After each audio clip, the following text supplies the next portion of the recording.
तपाईँले पनि पढ्नुहोस्, तपाईँले प्रपर्टी किन्ने हो नि त। कन्भेन्सरले त त्यहाँ लेखेको कुराहरू भनिदिने मात्र हो। सिटल मलाई के भन्यो भने रियल इस्टेटले चाहिँ ल्यान्ड ल्याएर दिन्छु भन्यो भने दिन्छ त भेन्डरले, त्यस्तै डिफेक्टमा किन्नुपर्छ भन्ने क्लज छ। लिगल्ली 0.25% लुज गरेर भए पनि कन्ट्र्याक्ट टर्मिनेट गर्ने राइट हुन्छ।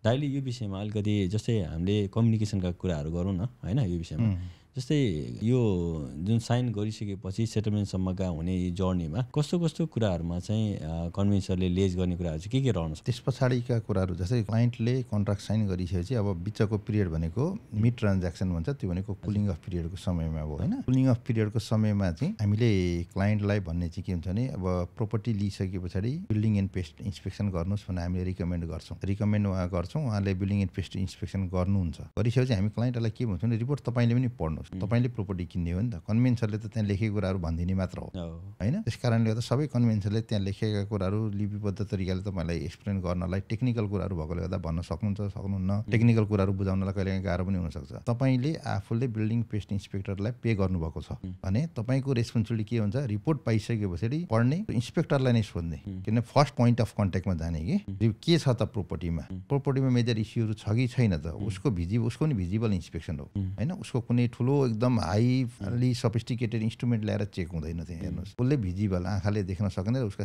केही मेसिनहरू लिएर गएर चेक गर्दाखेरि देख्न सक्नेहरू हुन्छ।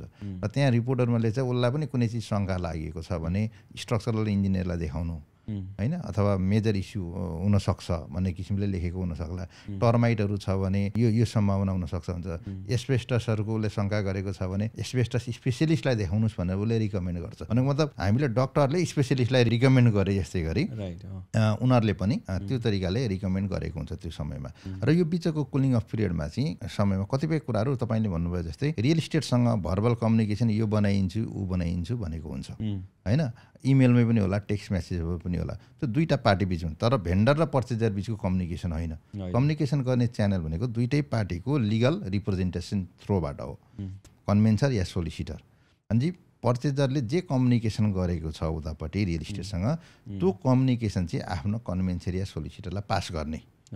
किनभने यो गरिदिनु भन्नुभन्दा पनि यदि कम्युनिकेसनमा एग्री भएको छ भने ल रियल इस्टेटले मलाई यस्तो इमेल पठाएको छ, यी चिज बनाइन्छु भनेछ, भेन्डरको सोलिसिटरलाई पठाएर भेन्डर मार्फत कन्फर्म गरिदिनुहोस् भन्नुभयो भने सजिलो के हुन्छ भने हामीलाई इभिडेन्स पनि हुन्छ कम्युनिकेसन गरेको। त्यही कम्युनिकेसन गरेको इभिडेन्स देखाएर यो कुरा चाहिँ कन्फर्म गरिदिनु भनेर उताको पार्टीलाई हामीले इमेल गरिसकेपछि उताको पार्टीले यस र नोमा भन्छ।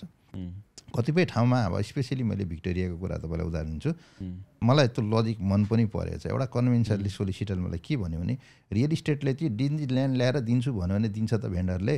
र तपाईँको घर बनाउने बनाइदिन्छु डिफेक्ट भन्ने क्रममा ल म ल्यान्ड पनि दिइदिन्छु भनिदियो रे रियल इस्टेटले भरबाली भने भेन्डरले त दिन सक्दैन नि त त्यो। अनि उसले सक्ने चिजहरू बनाउन सक्ने कुराहरू रियल इस्टेटले भने पनि नभने नि जानुपर्ने भनेको लिगल च्यानलबाटै हो। अनि उसले पनि के गर्ने गर्छ भने उतापट्टिको सोलिसिटरले भेन्डरलाई सोध्छु ल तिमीले यो भनेको थियो अरे, यो कमिटमेन्ट गरेको थियो अरे, बनाउँछौ भनेर सोद्धाखेरि उसले म बनाउँछु भन्यो भने बनाउँछ भने रिप्लाई आउँछ। त्यो रिप्लाई हामीले क्लाइन्टलाई पठाइदिन्छौँ।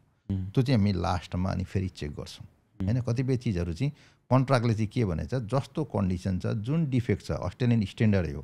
आज मैले प्रपर्टी किने, भोलि मैले बेच्दै गर्दा पनि मैले पनि त्यही क्लज हाल्छु। जस्तो डिफेक्ट छ त्यस्तै डिफेक्टमा किन्नुपर्छ भन्ने क्लज छ।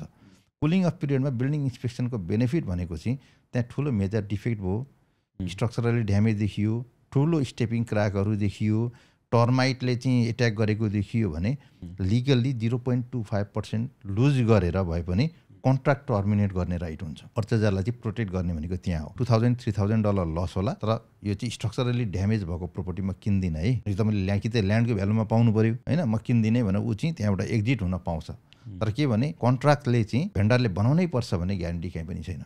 कन्ट्र्याक्टले बनाउनु पर्छ भनेकै छैन। जस्तो डिफेक्ट छ त्यो डिफेक्ट किन्नै पर्छ भने चाहिँ आँखाले देख्ने होस् या नदेख्ने डिफेक्ट। तर यो कुलिङ अफको बिचमा चाहिँ हामीले के हेल्प गर्छौँ भने बिल्डिङ रिपोर्ट आयो भने बिल्डिङ रिपोर्ट हेरेर मेरो चाहिँ ब्याकग्राउन्ड सिभिल इन्जिनियरिङ पनि भएकोले गर्दा यो चिजहरूमा चाहिँ अलिकति मेजर इस्युहरू छ, यहाँ चाहिँ यति कस्टहरू बढ्न सक्छ भन्ने हिसाबमा अलिकति क्लाइन्टलाई तपाईँले एक्सपेक्ट गर्नुभएको के छ त भनेर अलिकति नेगोसिएसन ल यति बराबरको चाहिँ हामीलाई सेटलमेन्टमा रिबेट मेन्टेनेन्स रिबेट दिनुहुन्छ अथवा मेरो क्लाइन्टलाई चाहिँ यी चिज बनाइन्छ भने मेरो क्लाइन्टको लोन पनि एप्रुभल भएको छ भने त्यो सिचुएसनमा यी हो भने अगाडि बढ्छौँ नत्र बढ्दैनौँ भनेर एउटा नेगोसिएसन गरिन्छ। त्यो नेगोसिएसन गर्दा कहिलेकाहीँ भेन्डर डेस्परेट सेलर हुन्छ, उसले अर्को प्रपर्टी किनिसकेको हुनसक्ला, उसलाई अर्को ठाउँमा मुभ गर्नुपर्ने होला भने कहिलेकाहीँ भेन्डरले म $2-4,000 म ठिक छ म बनाइदिन्छु अथवा यो चाहिँ रिबेट दिन सक्छु भन्ने तरिकाले पोजिटिभली रेस्पोन्स पनि गरिदिन्छन्। त्यो हुँदाखेरि दुवै पार्टीको विन विन भयो, प्रोसेस अगाडि बढ्यो। कहिलेकाहीँ उहाँले नो भनेर पनि आन्सर आउँछ, नो भनेर आन्सर आइसकेपछि हामीले क्लाइन्टलाई भन्छौँ, बुझाइदिन्छौँ, ल यस्तो हामीले रेस्पोन्स पठाइदिउँ, अब तपाईँले डिसिजन गर्ने।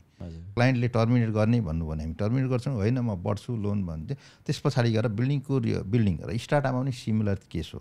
स्टार्टअपको रिपोर्ट आउँछ, रिपोर्ट स्टडी गर्नु पऱ्यो, फन्ड त्यहाँ कति फन्ड छ होइन, ती कुराहरू हेरिसके पछाडि हामीले क्लाइन्टलाई जहिले पनि तपाईँको लोन एप्रुभल भयो, मोस्ट इम्पोर्टेन्ट पार्ट लोन, किन कुलिङ अफको पिरियडमा लोन एप्रुभल छैन। कतिपय क्लाइन्टहरूलाई के छ भने प्रि एप्रुभललाई उहाँहरूले एप्रुभल भन्ने सम्झिनुहुन्छ।